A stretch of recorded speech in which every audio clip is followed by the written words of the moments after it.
Olá, povo de Deus, quarta-feira da 20ª semana do Tempo Comum, 18 de agosto de 2021.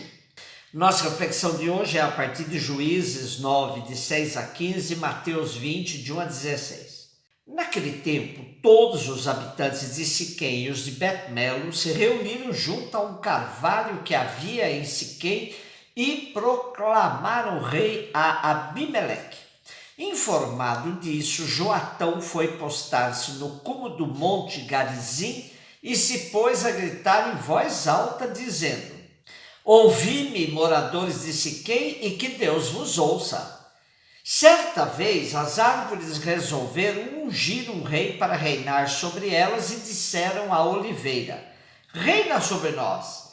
Mas ela respondeu: Iria eu renunciar ao meu azeite com que se honram os deuses e os homens para me balançar acima das árvores?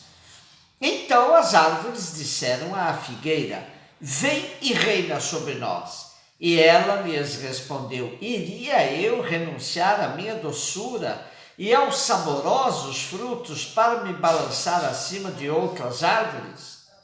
As árvores disseram então à videira: Vem e reina sobre nós. E ela lhes respondeu: Iria eu renunciar ao meu vinho, que alegra os deuses e os homens, para me balançar acima de outras árvores? Por fim, todas as árvores disseram ao espinheiro: Vem tu, reina sobre nós. O espinheiro respondeu-lhes: Se deveras me constituis vosso rei, vinde e repousai à minha sombra. Mas se não o quereis, saia fogo do espinheiro e devore os cedros do Líbano.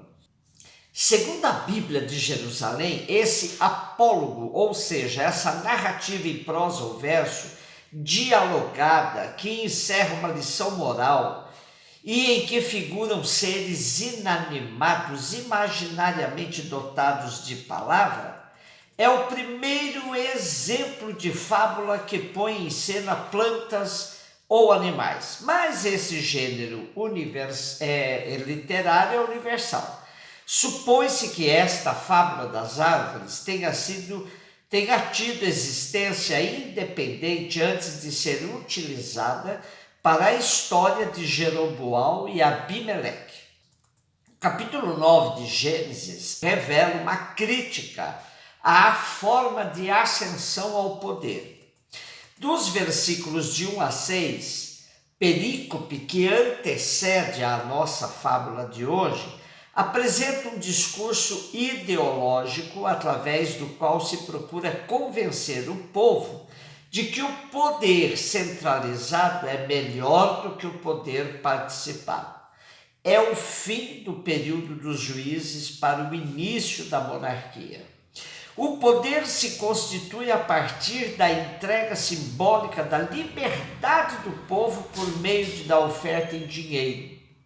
Este é usado imediatamente para eliminar os concorrentes e estabelecer uma autoridade única. Já os versículos de hoje reproduzem uma fábula popular que apresenta a mais severa crítica ao poder político. Somente aquele que nada produz é que se presta para exercer o poder. E a segurança que ele oferece não passa de armadilha contra a liberdade do povo. Mateus 20, de 1 a 16.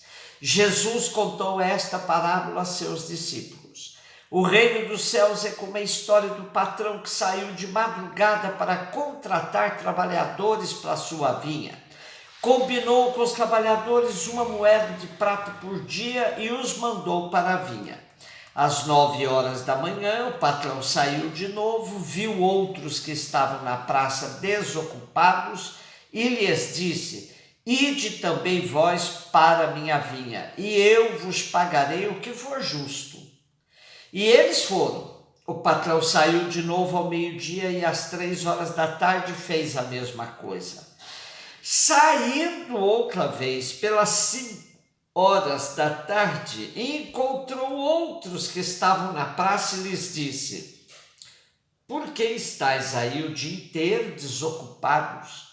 E eles responderam: porque ninguém nos contratou. O patrão lhes disse: ide vós também para minha vinha. Quando chegou a tarde, o patrão disse ao administrador: chama os trabalhadores e paga-lhes uma diária a todos, começando pelos últimos até os primeiros. Vieram os que tinham sido contratados às 5 da tarde, cada um recebeu a moeda de prata. Em seguida vieram os que foram contratados primeiro e pensavam que iam receber mais. Porém, cada um deles também recebeu uma moeda de prata. Ao receberem o pagamento, começaram a resmungar contra o patrão. Estes últimos trabalharam uma hora só e tu os igualastes a nós, que suportamos o cansaço e o calor o dia inteiro. Então o patrão disse a um deles: amigo, eu não fui injusto contigo. Não combinamos uma moeda de prata? Toma o que é teu e volta para casa. Eu quero dar a este que foi contratado por último o mesmo que dei a ti. Por acaso não tenho direito de fazer o que quero com aquilo que me pertence? Ou estás com inveja porque eu estou sendo bom? Assim, os últimos serão os primeiros os últimos. Sobre nosso texto de hoje, o exegeta Pagola afirma que se trata de uma bondade escandalosa de Deus que não cabe nos nossos parâmetros.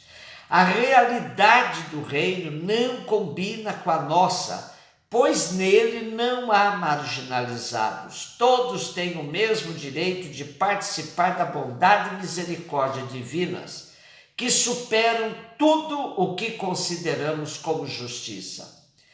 No reino não há lugar para ciúme ou inveja. Aqueles que julgam possuir mais méritos do que os outros devem aprender que o reino é dom gratuito. Está com inveja porque eu estou sendo bom? De fato, o patrão da parábola usou de outro critério para remunerar seus operários, deixou de lado a meritocracia e olhou para a necessidade deles. É claro que os trabalhadores da primeira hora se sentiram injustiçados. Não foram capazes de perceber que os últimos também tinham carências iguais ou até maiores que eles. Pagola diz que a parábola é tão revolucionária que certamente depois de 20 séculos não nos atrevemos ainda a tomá-la a sério. Será verdade que Deus é bom, inclusive para aqueles que dificilmente podem apresentar-se diante dele com méritos e obras? Será verdade que em seu coração de pai não há privilégios baseados no trabalho mais ou menos meritório daqueles que trabalharam em sua vinha? Diante do amor estonteante de Deus, nossos critérios vão para o lixo. A meritocracia produz uma elite que diz servir ao interesse público, mas que na verdade serve a si mesma. Dessa forma, o que faz é dar a todo o restante da sociedade uma razão poderosa para desconfiar das elites. É um elemento do populismo, e um elemento do populismo é a desconfiança em relação às elites, afirma Daniel Markovits em seu livro A Armadilha da Meritocracia. Mérito ou meritocracia é a ideia de que as pessoas devem se destacar não com base na classe social de seus pais, mas com base em suas próprias conquistas, em quão produtivas e habilidosas elas são. O problema do mérito na nossa sociedade é que se tornou um sistema fechado e autossustentável, e em que ocorre o seguinte: as elites dão educação aos seus filhos de uma maneira que ninguém consegue pagar. Aí as pessoas que têm acesso a essa educação incrível, que ninguém mais consegue pagar, transformam o mercado de trabalho de forma que os trabalhos que pagam os melhores salários são exatamente os que exigem as habilidades que só a educação mais cara proporciona. É um sistema fechado. Não estamos tratando das pessoas que vão bem na escola, na maioria da sociedade. Estamos falando de quem faz o seu melhor de acordo com um conjunto de padrões construídos especialmente para favorecê-las. É por isso que o mérito é uma farsa. O critério de Deus é outro. É bom deixar Deus ser Deus. Um beijo no seu coração.